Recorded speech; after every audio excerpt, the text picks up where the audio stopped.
गोवा विधानसभेच्या पावसाळी अधिवेशनाचा कालावधी कमी करण्याचा निर्णय सरकारनं घेतलाय। राज्यात होऊ घातलेल्या आगामी पंचायत निवडणुकांचे कारण देत विधानसभा अधिवेशनाचा हा कालावधी कमी केला असल्याची माहिती आहे। त्यामुळे आता हे अधिवेशन 25 ऐवजी 10 दिवसांचं होणार आहे।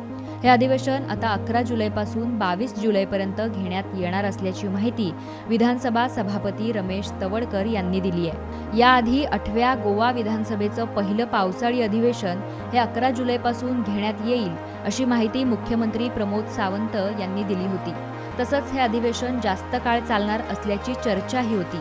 8वी विधानसभा अस्तित्वात आल्यानंतर नव्या वर्षाच्या अर्थसंकल्पाला मंजुरी करून घेणं हे महत्त्वाचं होतं। याशिवाय ही 2 अधिवेशनं 6 महिन्याच्या आत घेणं गरजेचं असल्यानं 29 आणि 30 मार्च रोजी अधिवेशन पार पडलं।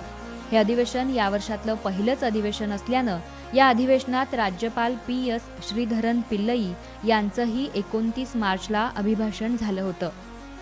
दरम्यान पंचायत निवडणुका वेळेत घ्या असा आदेश उच्च न्यायालयानं दिल्यानं राज्य सरकारपुढं विधानसभा अधिवेशनाबाबत वेगळाच पेचप्रसंग निर्माण झालाय।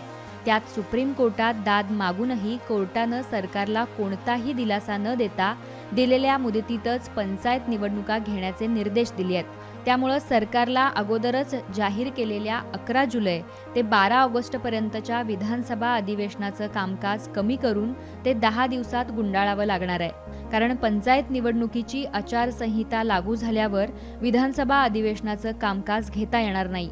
त्यामुळे गोवा विधानसभेचं पावसाळी अधिवेशन हे 10 दिवसातच गुंडाळणार हे स्पष्ट झालंय। गोमंतकसाठी संघवी राजवर्धन, गोवा।